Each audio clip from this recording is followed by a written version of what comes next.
ടെലിവിഷൻ്റെ എല്ലാ മാന്യ പ്രേക്ഷകർക്കും യേശുക്രിസ്തുവിൻ്റെ വലിയൊരു നാമത്തിൽ സ്നേഹവന്ദനം. വചനവും ലോകവും എന്ന ഈ പരമ്പര നിരന്തരമായി കാണുന്ന എല്ലാവരെയും ഓർത്ത് ദൈവത്തെ സ്തോത്രം ചെയ്യുകയും സ്തുതിക്കുകയും ചെയ്യുന്നു. ഇന്നു മുതൽ നാം ഒരു പുതിയ പഠന പരമ്പര ആരംഭിക്കുകയാണ്. അത് 1 പത്രോസ് അഥവാ പത്രോസിൻ്റെ 1-ാം ലേഖനത്തെ ആസ്പദമാക്കിയുള്ള ചില പഠനങ്ങളാണ് വരുന്ന ചില എപ്പിസോഡുകളിൽ നാം ചെയ്യുവാനായിട്ട് ആഗ്രഹിക്കുന്നത്. ഇന്നത്തെ എപ്പിസോഡിൽ ഈ ലേഖനത്തിൻ്റെ അഥവാ പത്രോസിൻ്റെ 1-ാം ലേഖനത്തിൻ്റെ പ്രധാന ചിന്താവിഷയം എന്താണ്, അതിൻ്റെ വിവിധ വശങ്ങൾ നാം ചർച്ച ചെയ്യുവാനായിട്ട് ആഗ്രഹിക്കുന്നു. പ്രതികൂലങ്ങളുടെയും പ്രതിബന്ധങ്ങളുടെയും ചിലപ്പോൾ പീഡനത്തിൻ്റെയും സാഹചര്യത്തിൽ ക്രിസ്തീയ ജീവിതം നയിക്കുന്നത് എങ്ങനെയാണ്, അതായത് ക്രിസ്തുയേശുവിലുള്ളതായ വിശ്വാസം മുറുകെ പിടിച്ചുകൊണ്ട് എങ്ങനെ ഒരു വിശ്വാസിക്ക് തൻ്റെ വിശ്വാസ ജീവിതം നയിക്കുവാനായിട്ട് കഴിയണം എന്നതിനെക്കുറിച്ചാണ് ഈ ലേഖനം നമ്മെ പഠിപ്പിക്കുന്നത്. പശ്ചാത്തലം പ്രതികൂലങ്ങളും പീഡനങ്ങളുമാണ്. അതായത് പീഡനങ്ങളെ സൂചിപ്പിക്കുന്ന അനേക പദങ്ങൾ നമുക്ക് ഈ പുസ്തകത്തിൽ കാണുവാനായിട്ട് കഴിയും. ഇത്രത്തോളം പീഡനത്തെ സൂചിപ്പിക്കുന്ന പദങ്ങൾ ഉപയോഗിച്ചിരിക്കുന്ന വേറൊരു ലേഖനം വേദപുസ്തകത്തിലുണ്ടോ പുതിയ നിയമത്തിലുണ്ടോ എന്ന് നാം സംശയിച്ചു പോകും. അതായത് 1-ാം നൂറ്റാണ്ടിൽ 54 AD 54-നും 68-നും ഇടയ്ക്കുള്ള കാലഘട്ടങ്ങളിൽ ഇത് എഴുതപ്പെട്ടപ്പോൾ ക്രൈസ്തവ സഭ, പ്രത്യേകിച്ച് ഇവിടെ പറഞ്ഞിരിക്കുന്നതായ പൊന്തോസ്, ഗലാത്യ, കപ്പദോക്യ, ആസ്യ, ബിഥുന്യ എന്നീ 5 റോമൻ പ്രവിശ്യകളിൽ ചിതറിപ്പാർക്കുന്ന ക്രിസ്തീയ വിശ്വാസികളുടെ ജീവിത സാഹചര്യം നിരവധി പ്രതികൂലങ്ങളുടെ മധ്യത്തിലായിരുന്നു എന്നുള്ള നിരവധി സൂചനകൾ, ആ പ്രതികൂലങ്ങളുടെ നിരവധി സൂചനകൾ നമുക്കിവിടെ കാണുവാനായിട്ട് കഴിയും. ഒന്നാമതായി പലവിധ പരിശോധനകൾ ഇവർ കടന്നുപോയിക്കൊണ്ടിരുന്നു എന്നതിനെ 1-ാം അധ്യായത്തിൻ്റെ 6-ാമത്തെ വാക്യത്തിൽ നാം ഇങ്ങനെ വായിക്കുന്നു: ഇപ്പോൾ അല്പകാലത്തേക്ക് പലവിധ പരിശോധനകളാൽ നിങ്ങൾ ദുഃഖിക്കുന്നുവെങ്കിലും ഈ രക്ഷയിൽ ആനന്ദിക്കുന്നു. പലവിധ പരിശോധനകൾ അവർക്കുണ്ടായിരുന്നു. എന്താണ് ഈ പലവിധ പരിശോധനകൾ എന്ന് നമുക്ക് വ്യക്തമായിട്ട് അറിഞ്ഞുകൂടാ. പക്ഷേ പല വിധത്തിലുള്ളതായ പ്രതികൂലങ്ങൾ അവർ അനുഭവിച്ചു കൊണ്ടിരുന്നു, വിശ്വാസത്തിൻ്റെ ഫലമായി അവർ അനുഭവിച്ചു കൊണ്ടിരുന്നു എന്നുള്ളതിന് തെളിവാണ് ഈ വാക്യം. ഞാൻ ഒരിക്കൽ കൂടെ വായിക്കാം. ഇപ്പോൾ അല്പകാലത്തേക്ക് പലവിധ പരിശോധനകളാൽ നിങ്ങൾ ദുഃഖിക്കുന്നുവെങ്കിലും ഈ രക്ഷയിൽ ആനന്ദിക്കുന്നു. അത് കഴിഞ്ഞ് 2-ാം അധ്യായത്തിൻ്റെ 12-ാമത്തെ വാക്യത്തിലേക്ക് നാം വരുന്ന അവസരത്തിൽ അവിടെയും പ്രതികൂലങ്ങളെ സൂചിപ്പിക്കുന്നതായ പദങ്ങൾ അവിടെ ഉപയോഗിച്ചിട്ടുണ്ട്. അവിടെ അവർ പല വിധത്തിൽ അവർ ദുഷിക്കപ്പെട്ടിരുന്നു, അല്ലെങ്കിൽ അബ്യൂസ് ചെയ്യപ്പെട്ടിരുന്നു എന്നുള്ള സൂചനകൾ നമുക്കവിടെ കാണുവാനായിട്ട് കഴിയും. 2-ാം അധ്യായത്തിൻ്റെ 12-ാമത്തെ വാക്യത്തിൽ നാം ഇങ്ങനെ വായിക്കുന്നു: വിജാതീയർ നിങ്ങളുടെ ദുഷ്പ്രവർത്തിക്കാർ എന്ന് പറഞ്ഞ് ദുഷിക്കുമ്പോൾ തന്നെ നിങ്ങളുടെ സൽപ്രവൃത്തികൾ കണ്ട് സന്ദർശന ദിവസത്തിൽ ദൈവത്തെ മഹത്വപ്പെടുത്തേണ്ടതിന് അവരുടെ ഇടയിൽ നിങ്ങളുടെ പെരുമാറ്റം ശ്രേഷ്ഠമായിരിക്കട്ടെ. വിജാതീയർ നിങ്ങളെ ദുഷ്പ്രവർത്തിക്കാർ എന്ന് ദുഷിക്കുമ്പോൾ, അഥവാ നിങ്ങളെ ചീത്തപ്പേര് പറയുമ്പോൾ, അല്ലെങ്കിൽ കുറ്റം ചുമത്തുന്ന അവസരത്തിൽ നിങ്ങൾ സൽപ്രവർത്തിക്കാരായിരിക്കണം. അതായത് ദൂഷണത്തിൻ്റെ ഒരു സാഹചര്യത്തിലൂടെ ഈ സഭകളും ഈ വിശ്വാസികളും കടന്നുപോയിക്കൊണ്ടിരുന്നു എന്ന് നമുക്കവിടെ കാണുവാനായിട്ട് കഴിയുന്നു. അതുപോലെ തന്നെയാണ് 4-ാം അധ്യായത്തിൻ്റെ 4-ാമത്തെ വാക്യത്തിൽ നാം വായിക്കുന്നു: നിങ്ങൾ ഇപ്പോൾ അവരോടൊത്ത്, അതായത് വിശ്വാസികളല്ലാത്ത വിജാതീയരോടൊത്ത് അനിയന്ത്രിതമായ അധർമ്മത്തിൽ ജീവിക്കാത്തത് അവർക്ക് വിചിത്രമായി തോന്നുന്നു, തന്മൂലം അവർ നിങ്ങളെ ദുഷിക്കുന്നു. അവിടെയും പറയുന്നത് ഈ വിശ്വാസികൾ പൊന്തോസിലും ആസ്യയിലും ബിഥുന്യയിലും കപ്പദോക്യയിലും ഒക്കെ പാർത്തിരുന്നതായ ഈ വിശ്വാസികൾ, സഭകൾ, അവർ പലപ്പോഴും ദുഷിക്കപ്പെടുവാൻ ദൂഷണത്തിന് അവർ ഇരയായിരുന്നു എന്ന് നാം കാണുവാനായിട്ട് കഴിയുന്നു. അതായിരിക്കാം അവിടെ ഉദ്ദേശിക്കുന്നതായ പ്രതികൂലങ്ങൾ. അതുമാത്രവുമല്ല, ദൂഷണവും പലവിധ പരിശോധനകളും മാത്രമല്ല, നാം 2-ാം അധ്യായത്തിൻ്റെ 19-ാമത്തെ വാക്യത്തിലേക്ക് വരുന്ന അവസരത്തിൽ അവർ അന്യായമായി ഉപദ്രവമേൽക്കുന്ന ഒരു സാഹചര്യം അവർക്കുണ്ടായിരുന്നു. അതായത് ന്യായമല്ലാത്ത കാരണങ്ങൾ പറഞ്ഞ് അവരെ ഉപദ്രവിക്കുന്നതായ ഒരു സാഹചര്യം അവർക്കുണ്ടായിരുന്നു എന്ന് നമുക്ക് കാണുവാനായിട്ട് കഴിയും. 2-ാം അധ്യായത്തിൻ്റെ 19-ാമത്തെ വാക്യം നാം ഇങ്ങനെ വായിക്കുന്നു: അന്യായമായി ഉപദ്രവമേൽക്കുന്നവൻ ദൈവബോധ നിമിത്തം വേദന സഹിക്കുന്നുവെങ്കിൽ അത് പ്രശംസാർഹമാണ്. അന്യായമായി ഉപദ്രവമേൽക്കുന്നവൻ, കഷ്ടം സഹിക്കുക, ന്യായമല്ലാത്ത കാര്യത്തിനു വേണ്ടി മറ്റുള്ളവരാൽ കുറ്റം ആരോപിക്കപ്പെടുകയും അത് നിമിത്തം ഉപദ്രവം സഹിക്കുകയും, ഒരുപക്ഷെ ദേഹോപദ്രവമായിരിക്കും അവിടെ ഉദ്ദേശിക്കുന്നത്, അല്ലെങ്കിൽ മാനസികമായ ഉപദ്രവമായിരിക്കും അവിടെ ഉദ്ദേശിക്കുന്നത്. ഏത് വിധത്തിലുള്ള ഉപദ്രവമായി കഴിഞ്ഞാലും അവർ ഉപദ്രവമേൽക്കുന്ന സഭകളായിരുന്നു, അന്യായമായ കഷ്ടത സഹിക്കേണ്ടി വന്ന സഭകളായിരുന്നു എന്ന് നാം അവിടെ കാണുന്നു. പോരാ, അവർ കടന്നുപോയ പ്രതികൂലങ്ങൾക്ക് വേറെയും പല സൂചനകൾ നമുക്ക് ഈ അധ്യായത്തിൽ കാണാം. രണ്ടാമത് അല്ലെങ്കിൽ അടുത്തത്, അവർ പല വിധത്തിലുള്ള ദോഷത്തിനും ശകാരത്തിനും ഇരകളായിരുന്നു. അവർക്ക് ദോഷം ചെയ്യുന്ന ആളുകളുണ്ടായിരുന്നു. മാത്രമല്ല അവരെ ശകാരിക്കുക, അന്യായമായി ശകാരിക്കുക, അങ്ങനെ ദോഷവും ദൂഷണവും ആരോപണങ്ങളും ശകാരവും അനുഭവിക്കുന്ന, ചിതറിപ്പാർക്കുന്ന നിസ്സഹായരായ ക്രിസ്തീയ വിശ്വാസികൾക്കാണ് ഈ ലേഖനം എഴുതുന്നത്. 3-ാം അധ്യായത്തിൻ്റെ 9-ാമത്തെ വാക്യം, ദോഷത്തിന് ദോഷവും, അതായത് അവർ ദോഷം അനുഭവിക്കുന്നവരായിരുന്നു, ശകാരത്തിന് ശകാരവും എന്ന് വെച്ചാൽ അവർ അന്യായമായി ശകാരിക്കപ്പെടുന്നവരായിരുന്നു, പകരം ചെയ്യാതെ അനുഗ്രഹിക്കുന്നവരായിരിപ്പിൻ. വീണ്ടും 3-ാം അധ്യായത്തിൻ്റെ 14-ാമത്തെ വാക്യത്തിലും വായിക്കുന്നു, അവർ അന്യായമായി കഷ്ടം സഹിക്കുന്ന ഒരവസ്ഥ അവർക്കുണ്ടായിരുന്നു. നീതിക്ക് വേണ്ടി 3-ാം അധ്യായത്തിൻ്റെ 14-ാമത്തെ വാക്യം, നീതിക്ക് വേണ്ടി കഷ്ടം സഹിക്കേണ്ടി വന്നാലും നിങ്ങൾ അനുഗ്രഹീതർ. അതായത് നന്മ ചെയ്ത് നീതിക്ക് വേണ്ടി നിലനിൽക്കുന്ന അവസരത്തിൽ അവർ അന്യായമായ ഒരു വിധത്തിലുള്ള ന്യായീകരണമില്ലാത്ത വിധത്തിൽ അവർ കഷ്ടം സഹിക്കേണ്ടി വന്നു എന്നാണ് നാം അവിടെ കാണുന്നത്. അവസാനമായി 3-ാം അധ്യായത്തിൻ്റെ 14-ാമത്തെ വാക്യത്തിൽ തന്നെ വായിക്കുന്നു, അവർ ഭീഷണി ഏൽക്കേണ്ടി വന്ന വിധത്തിലായിരുന്നു. ത്രെറ്റനിങ്. 14-ാമത്തെ വാക്യം വീണ്ടും, നിങ്ങൾക്ക് വേണ്ടി കഷ്ടം സഹിക്കേണ്ടി വന്നാലും നിങ്ങൾ അനുഗ്രഹീതർ. അവരുടെ ഭീഷണിയെ ഭയപ്പെടരുത്, പരിഭ്രമിക്കുകയും അരുത്. ഭീഷണി, ഏതു വിധത്തിലുള്ള ഭീഷണി ആയിരിക്കാം അവർ കടന്നുപോയത് നമുക്ക് അറിഞ്ഞുകൂടാ. ഒരു പക്ഷേ അവർ വിശ്വസിക്കുന്ന വിശ്വാസം, അല്ലെങ്കിൽ അവർ പാലിക്കുന്നതായ ആത്മീയ രീതികൾ, അതിനെ ഭീഷണിപ്പെടുത്തി ഇല്ലാതാക്കുവാൻ, അല്ലെങ്കിൽ അതിനെ നിരുത്സാഹപ്പെടുത്തുവാൻ അവരുടെ ശത്രുക്കൾ, അവർ താമസിക്കുന്ന ഇടങ്ങളിലെ വിജാതീയർ, അവിശ്വാസികൾ ശ്രമിച്ചു എന്നതിനുള്ള തെളിവാണ് നാം അവിടെ കാണുന്നത്.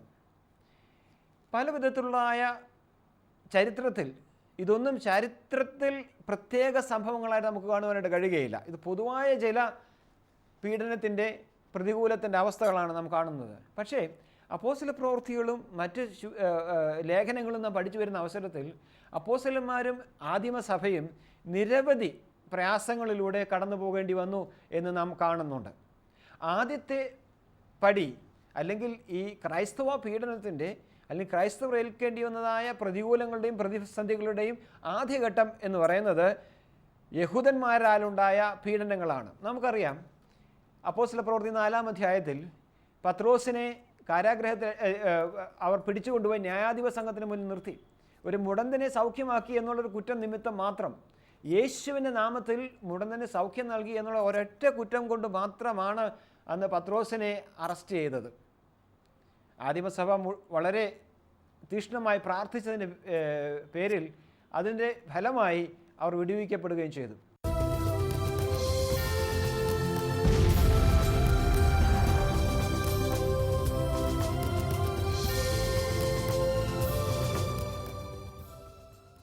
സ്തേഫാനോസ് എന്നെ കല്ലെറിഞ്ഞ് കൊന്നത് റോമക്കാരല്ല.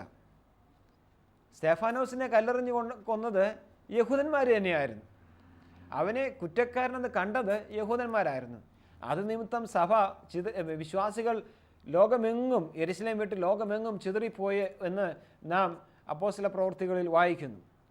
അപ്പോസ്തല പ്രവൃത്തി 4-ഉം 7-ഉം അധ്യായങ്ങൾക്കിടയിൽ അനവധി യഹൂദന്മാരുള്ള പീഡനങ്ങൾ അവർ അനുഭവിച്ചിരിക്കാൻ സാധ്യതയുണ്ട് അതിനുശേഷവും. പക്ഷേ ചിതറിപ്പോയ സഭയും, അല്ലെങ്കിൽ സഞ്ചരിച്ചതായ അപ്പോസ്തലന്മാരും, അവരും പോയിടങ്ങളിലെല്ലാം പല വിധത്തിലുള്ള പ്രതികൂലങ്ങളെയും അനുഭവിച്ചിട്ടുണ്ട്.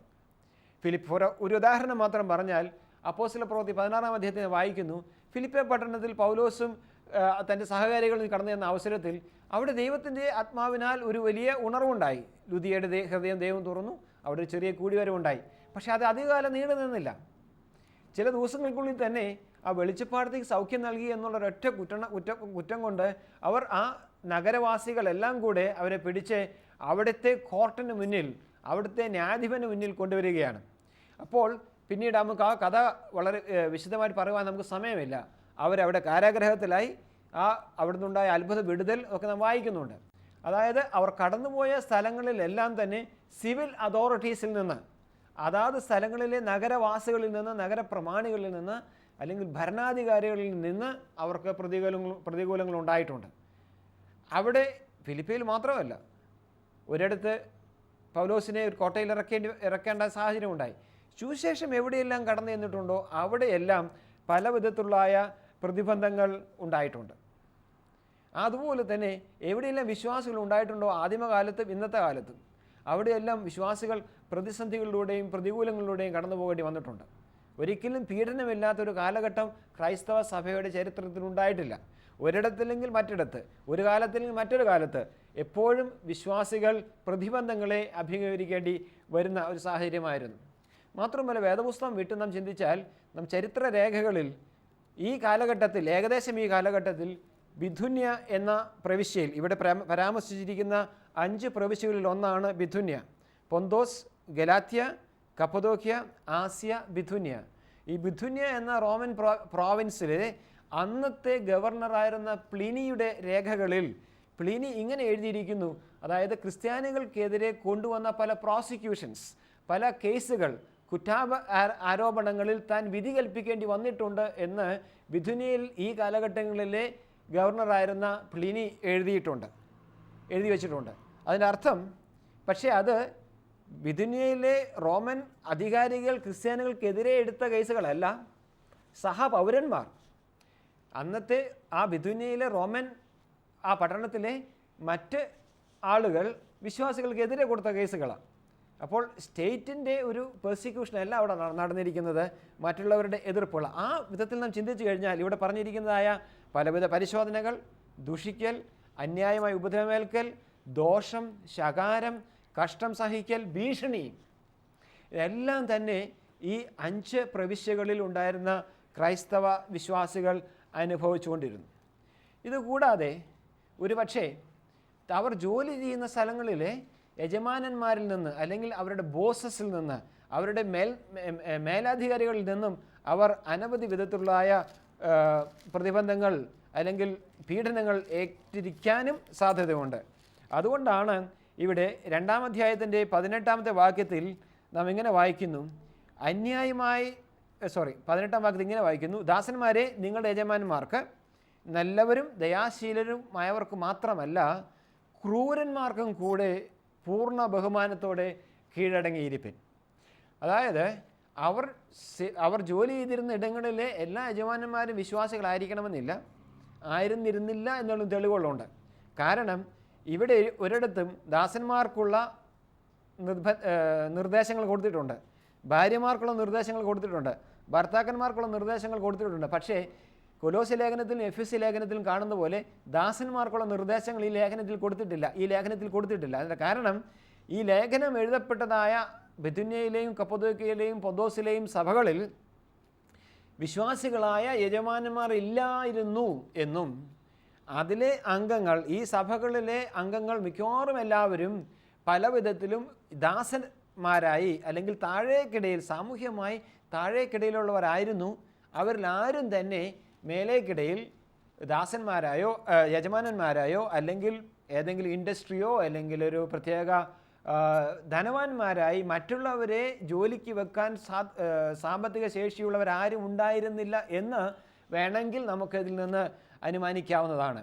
അപ്പോൾ പലരും ക്രൂരന്മാരുമായിരുന്നു. അവിശ്വാസികളായ മേലാധികാരികൾക്ക്, യജമാനന്മാർക്ക്, മുതലാളിമാർക്ക് കീഴെ ജോലി ചെയ്യേണ്ടി വന്നതായ ഒരു സമൂഹത്തിനാണ് ഇതെഴുതിയത്. അവരിൽ നിന്നും അവർ പീഡനങ്ങൾ ഏറ്റിരിക്കാൻ അനവധി സാധ്യതയുണ്ട്. കുടുംബാംഗങ്ങളിൽ നിന്നും, വിശ്വാസികളില്ലാത്ത കുടുംബാംഗങ്ങളിൽ നിന്നും അവർക്ക് പീഡനങ്ങൾ ഏൽപ്പാൻ സാധ്യതയുണ്ട്. ഈ ലേഖനം ഈ വിധത്തിൽ ചിന്തിച്ചാൽ ഇന്നത്തെ നമ്മുടെ കാലഘട്ടത്തിൽ അതിന് വളരെ വളരെ റെലവൻ്റായ സാങ്കത്യമുള്ളതായ സന്ദേശമുണ്ട്. എന്നെ കേൾക്കുന്ന പലരും തന്നെ പല വിധത്തിലുള്ളതായ പ്രതികൂലങ്ങളും പ്രതിബന്ധങ്ങളും അനുഭവിക്കുന്നവരായിരിക്കാം. ഒരുപക്ഷെ വിശ്വാസിയായ ഒരു സഹോദരി അവരുടെ അവിശ്വാസിയായ ഭർത്താവിൽ നിന്ന് ചെറിയ തോതിലോ വലിയ തോതിലോ പ്രതികൂലങ്ങൾ അനുഭവിക്കുന്നുണ്ടായിരിക്കാം. ഒരുപക്ഷെ വിശ്വാസിയായി നീതിക്ക് വേണ്ടി നിൽക്കുന്നതായ ഒരു സഹോദരനോ സഹോദരിയോ നീതിയെക്കുറിച്ചോ ന്യായത്തെക്കുറിച്ചോ ബോധമില്ലാത്തതായ ഒരു ബോസിൻ്റെ കീഴിൽ ജോലി ചെയ്യേണ്ടി വരുന്ന സാഹചര്യം ഉണ്ടായിരിക്കാം. ഒരുപക്ഷെ തൻ്റെ വിശ്വാസപ്രകാരം താൻ വിശ്വസിക്കുന്ന താൻ അനുഗമിക്കുന്നതായ യേശുവിൻ്റെ നീതിക്കൊത്തവണ്ണം ജീവിക്കുവാൻ അല്ലെങ്കിൽ ജീവിക്കുന്ന അവസരത്തിൽ അത് സ്ഥാപനത്തിൻ്റെ താല്പര്യങ്ങൾക്ക് പലപ്പോഴും തടസ്സമാണ് എന്നൊരവസ്ഥ വരുന്നതുകൊണ്ട് ആ ജോലി സ്ഥലത്ത് പീഡിപ്പിക്കപ്പെടുന്നവരായ പലരും ഈ കേൾവിക്കാരിൽ ഇന്നത്തെ പ്രേക്ഷകരിൽ കണ്ടേക്കാം. ഒരുപക്ഷെ നമുക്കെതിരെ വിശ്വാസി എന്നതിൽ ക്രിസ്തുവിനെ സ്നേഹിക്കുന്നവനും ദൈവവചന പ്രകാരം ജീവിക്കുന്നവരുമായതുകൊണ്ട് മാത്രം നമുക്കെതിരെ കള്ളക്കേസ് ഉണ്ടാക്കിയിരുന്നുണ്ടായിരിക്കാം. അന്യായമായി ഉപദ്രവമേൽക്കേണ്ടി വന്നേക്കാം. അതൊരു പക്ഷേ അയൽക്കാരിൽ നിന്നായിരിക്കാം. ഒരുപക്ഷെ അത് നമ്മൾ താമസിക്കുന്നതായ രാഷ്ട്രത്തിൽ നിന്നായിരിക്കാം. അതിൻ്റെ നീതി അതിൻ്റെ നിയമപ്രകാരം നമുക്ക് ആരാധിക്കുവാൻ അവസരം അല്ലെങ്കിൽ സ്വാതന്ത്ര്യമില്ലായിരിക്കാം. അതുകൊണ്ട് പലപ്പോഴും ഒളിച്ച് പാർക്കുന്നവർ കണ്ടേക്കാം നിയമത്തെ പേടിച്ച്. പ്രതികൂലങ്ങളുടെ സാഹചര്യത്തിൽ കർത്താവിനെ എങ്ങനെയാണ് നാം പിൻപറ്റുന്നത്? പ്രതിബന്ധങ്ങളുടെ മധ്യത്തിൽ നാം എങ്ങനെയാണ് വചനപ്രകാരം നീതിക്ക് വേണ്ടി ദൈവനീതിക്ക് വേണ്ടി ദൈവരാജ്യത്തിൻ്റെ നീതിക്ക് വേണ്ടി ജീവിക്കുന്നത്? അങ്ങനെ ഉള്ള ഒരു സന്ദേശമാണ് നാം ഈ ലേഖനത്തിൽ കാണുന്നത്. അതാണ് പത്രോസിൻ്റെ ലേഖനത്തിൻ്റെ 1-ാം ലേഖനത്തിൻ്റെ സന്ദേശം. ഈ പ്രതികൂലങ്ങളുടെ മധ്യേ ജീവിക്കുന്ന അവസരത്തിൽ പലപ്പോഴും പല വിധത്തിലുള്ളതായ ചോദ്യങ്ങൾ നമ്മുടെ ഹൃദയത്തിലുണ്ടാകാം. ഒരിക്കലും പീഡനം നമ്മുടെ വിശ്വാസത്തിൽ ആഘാതമേൽപ്പിക്കുന്നില്ല എന്ന് പറയാൻ സാധിക്കുകയില്ല. പീഡനങ്ങൾ നമ്മുടെ വിശ്വാസത്തിൻ്റെ ജീവിതത്തിൽ നിരവധി ചോദ്യങ്ങൾ ഉന്നയിക്കും. ആ ചോദ്യങ്ങൾക്കെല്ലാം മറുപടി കൊടുക്കുക എന്നുള്ളതാണ് പത്രോസ് ഈ ലേഖനത്തിൽ 5 അധ്യായങ്ങളിലായിട്ട് ചെയ്യുന്നത്. എന്തൊക്കെയാണ് നമുക്കുണ്ടാകാവുന്നതായ പ്രശ്നങ്ങൾ? 1, പീഡനം വേദന ഉണ്ടാക്കുന്നതാണ്. ശാരീരിക പീഡനം പ്രത്യേകിച്ചും. ദുഷിക്കൽ, ആരെങ്കിലും നമ്മെ ശകാരിക്കുന്നു, ഒരാവശ്യമില്ലാതെ നമ്മെ ദുഷിക്കുന്നു, അത് പലപ്പോഴും നമ്മുടെ ഹൃദയത്തിന് മനസ്സിന് ആഘാതമുണ്ടായേക്കാം. ചിലപ്പോൾ അവിശ്വാസികളുടെ മധ്യത്തിൽ ജീവിക്കേണ്ടി വരുന്നൊരു വിശ്വാസി പ്രാർത്ഥിക്കാൻ തുടങ്ങുമ്പോഴായിരിക്കും മറ്റുള്ളവരെല്ലാം അവരെ പരിഹസിക്കുകയും നിന്ദിക്കുകയും ചെയ്യുന്നത്. ദൈവസന്നിധിയിൽ പ്രാർത്ഥിക്കുന്നതുകൊണ്ട് നമുക്ക് വളരെ സന്തോഷമുണ്ട്, ആത്മാവിൻ്റെ നിർവൃതിയുണ്ട്.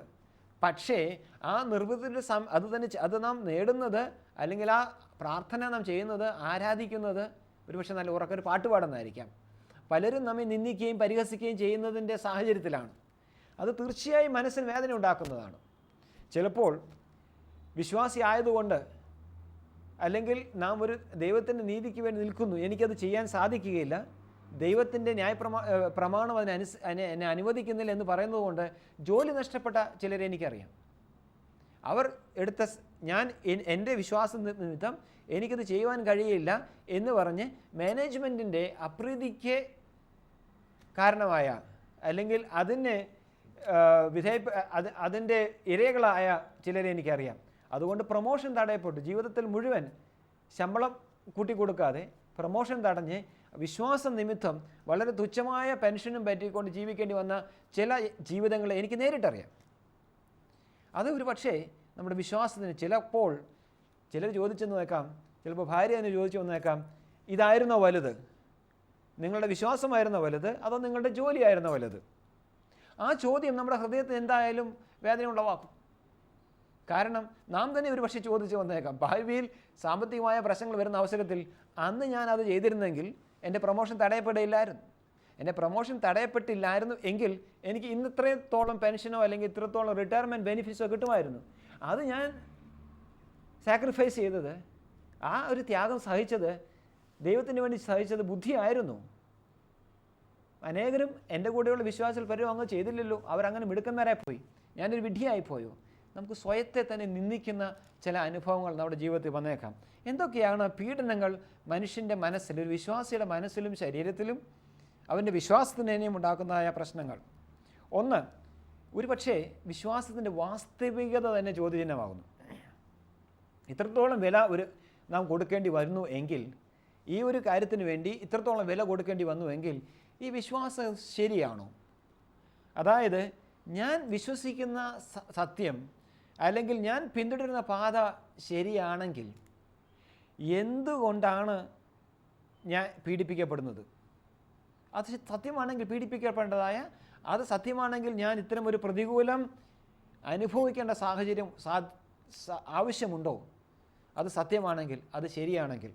അതുകൊണ്ട് നാം അതിൻ്റെ കോൺസിക്വൻസസ്, അതിൻ്റെ അനന്തരഫലങ്ങൾ നാം അനുഭവിക്കുന്ന അവസരത്തിൽ നാം തീർച്ചയായിട്ടും ചോദിച്ചു പോകും, ഇത് വേണ്ടമായിരുന്നോ? ഇത് ശരിയായിരുന്നോ? ഈ വിശ്വാസം തന്നെ സത്യമായിരുന്നോ? അതോ എനിക്ക് തന്നെ തോന്നിപ്പോയതാണ് ഇങ്ങനെയൊക്കെ ചെയ്യാനായിട്ട്? വിശ്വാസത്തിൻ്റെ റിയാലിറ്റി അല്ലെങ്കിൽ വിശ്വാസത്തിൻ്റെ വാസ്തവികത തന്നെ പലപ്പോഴും നമുക്ക് ചോദ്യചിഹ്നമാകുന്ന അവസരം വന്നേക്കാം. അതുകൊണ്ടാണ് പത്രോസ് തന്നെ ഈ ലേഖനം തൻ്റെ വിശ്വാസികൾക്ക് എഴുതുമ്പോൾ അവർ പ്രതികൂലങ്ങളിലും പ്രതിസന്ധികളിലും കടന്നു പോവുകയാണ്. അവരെ വിശ്വാസത്തിൽ നിലനിർത്തുവാനായി ഇത്തരം ചോദ്യങ്ങൾ അവർക്ക് ഉണ്ടാകുമെന്ന് മനസ്സിലാക്കി അതിന് മറുപടി കൊടുക്കാനാണ് ഈ ലേഖനം പത്രോസ് എഴുതുന്നത്. 5 അധ്യായങ്ങളിലായി താൻ അവിടെ വിശദീകരിക്കുന്നത് എന്തിനെ ക്രിസ്തു നിമിത്തം കഷ്ടമേൽക്കണം, അതൊരു നഷ്ടക്കച്ചവടമാണോ അല്ലയോ. 2, ദൈവത്തോടുള്ള നമ്മുടെ ബന്ധം തന്നെ ചോദ്യം ചെയ്യപ്പെടും. ദൈവം വാസ്തവമായി തൻ്റെ ഭക്തരെ സ്നേഹിക്കുന്നുവെങ്കിൽ എന്തുകൊണ്ട് മറ്റുള്ളവരാൽ പീഡിക്കപ്പെടാനായി തൻ്റെ ഭക്തന്മാരെ ഏൽപ്പിച്ചു കൊടുക്കുന്നു? ദൈവം ശരിക്കും തൻ്റെ ഭക്തന്മാരെ സ്നേഹിക്കുന്ന ദൈവമാണെങ്കിൽ ആ കഷ്ടതയുടെ ആ അവസരം വരുന്ന അവസരത്തിൽ, മറ്റുള്ളവർ നമ്മളെ ഉപദ്രവിക്കുന്ന അവസരം വരുന്ന അവസരത്തിൽ എന്തുകൊണ്ട് ആ നിമിഷത്തിൽ ദൈവത്തിനെ നമ്മെ വിടുവിച്ചുകൂടാ? സ്നേഹിക്കുന്ന ദൈവമാണെങ്കിൽ അത് പലരും ചോദിച്ചേക്കാം. ആദിമ നൂറ്റാണ്ടിൽ ഈ കാലഘട്ടം കഴിഞ്ഞ അവസരത്തിൽ അനവധി വിശ്വാസികൾ, ക്രിസ്തു വിശ്വാസികൾ റോമ പട്ടാളത്തിൻ്റെ കീഴിൽ പീഡനമേറ്റു. അവരെ ചിലരെല്ലാം തീയുടെ ഒരു കുറ്റിയിൽ കെട്ടി വിറകു അടുക്കി എണ്ണയൊഴിച്ച് തീ കത്തിക്കുകയായിരുന്നു, ബേണിംഗ് അറ്റ് സ്റ്റേക്സ്. ആ സമയത്ത് ആ തീ കൊളുത്തുന്ന നിമിഷം വരെ അവർക്ക് അവരുടെ വിശ്വാസത്തെ തള്ളി പറയാനായിട്ട് അവസരമുണ്ടായിരുന്നു. ഒരു പക്ഷേ അവരിൽ പലരും ചിന്തിച്ചേക്കാം, ആ തീ കൊടുക്കുന്ന നിമിഷത്തിൽ ദൈവം ഒരു മഴ പെയ്യുകയോ അല്ലെങ്കിൽ ആ തീ കെടുത്തുകയോ അല്ലെങ്കിൽ തീ കൊടുക്കാനായിട്ട് വരുന്ന ആ മനുഷ്യൻ ഹൃദയസ്തംഭനം മരിക്കുകയോ അങ്ങനെ എന്തെങ്കിലും ഒരു അത്ഭുതം ചെയ്ത് ദൈവം എന്നെ വിടുവിക്കുമെന്ന് വരെ ചിന്തിച്ചേക്കാം. പക്ഷേ തീ കത്തി തൻ്റെ ശരീരത്തിൽ പൊള്ളാൻ തുടങ്ങുകയും താൻ മരിക്കാൻ തുടങ്ങുകയും ചെയ്യുന്ന അവസരത്തിൽ ഒരു പക്ഷേ ദൈവത്തെ തന്നെ ചോദ്യം ചെയ്തില്ലെന്ന് എന്താ തെളിവ്? ചോദ്യം ചെയ്തേക്കാം. പക്ഷേ പലരും, നമുക്ക് കിട്ടിയ രേഖകളിൽ പലരും ദൈവത്തെ ആരാധിച്ചുകൊണ്ട്, ദൈവത്തെ സ്തുതിച്ചുകൊണ്ട് തങ്ങളുടെ ജീവിതത്തെ ദൈവത്തെങ്കിലേക്ക് ഏൽപ്പിച്ചു കൊടുക്കുവാൻ നമുക്കറിയാം. പക്ഷേ സാധാരണഗതിയിൽ പ്രതികൂലങ്ങളിലൂടെ കടന്നു പോകുന്ന അവസരത്തിൽ നമ്മുടെ വിശ്വാസത്തെ നാം ചോദ്യം ചെയ്തേക്കാം. ദൈവത്തിലുള്ള നമ്മുടെ വിശ്വാസത്തെ, ദൈവത്തിൻ്റെ സ്നേഹത്തെ നാം ചോദ്യം ചെയ്തേക്കാം. 3-മതായി ദൈവം ഉണ്ടോ എന്നുള്ളതായിരിക്കാം ചോദ്യം. ഇങ്ങനെയൊക്കെ ആണെങ്കിൽ ദൈവം എന്തുകൊണ്ട് മനുഷ്യനെ പീഡിപ്പിക്കാൻ ഏൽപ്പിക്കുന്നു? ശകാരത്തിന് നാം ഇരയാകുവാൻ എന്തുകൊണ്ട് എൻ്റെ അയൽക്കാരൻ എന്നെ വിശ്വാസ നിമിത്തം ശകാരിക്കണം? എന്തുകൊണ്ട് ദൈവമുണ്ടെങ്കിൽ എന്തുകൊണ്ട് ദൈവം അത് അനുവദിക്കുന്നു? എന്തുകൊണ്ട് എൻ്റെ കൂട്ടുകാരൻ ഞാൻ വിശ്വാസിയായത് മൂലം നിമിത്തമുള്ള അസൂയ നിമിത്തം എനിക്കെതിരെ കള്ളക്കേസ് കൊടുക്കുന്നു? ദൈവം അവിടെ ഉണ്ടോ? അത് ന്യായമായൊരു ചോദ്യമാണ്. ആ ചോദ്യത്തിനും ഈ അധ്യായത്തിൽ, ഈ പുസ്തകത്തിൽ അർത്ഥമുണ്ട്. വേറെ വളരെ പ്രധാന വിഷയം നമ്മെ പീഡിപ്പിക്കുന്നവരുള്ള നമ്മുടെ മനോഭാവമാണ്. എന്നെ പീഡിപ്പിക്കുന്നതായ അവിശ്വാസിയായ ഒരു വ്യക്തി എന്നെ പീഡിപ്പിക്കുന്നു, എന്നെ ശകാരിക്കുന്നു, എന്നെ ദൂഷിക്കുന്നു, എനിക്ക് ഉപദ്രവമേൽപ്പിക്കുന്നു. അവരോടുള്ള എൻ്റെ ബന്ധം എന്തായിരിക്കും?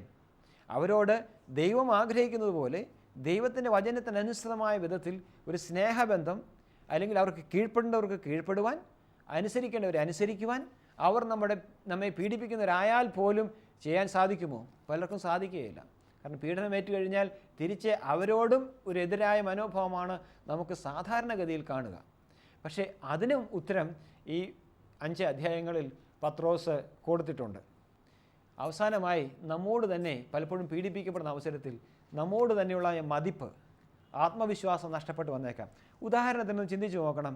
വിശ്വാസം നിമിത്തം, സുവിശേഷം പ്രസംഗിച്ചത് നിമിത്തം വിശ്വാസത്തിന് വേണ്ടി നിലനിന്നുകൊണ്ട് ഒരു മനുഷ്യൻ 5-6 വർഷം ജയിലിൽ കിടക്കുന്നു. പോട്ടെ, 3 മാസം ജയിലിൽ കിടക്കുന്നു.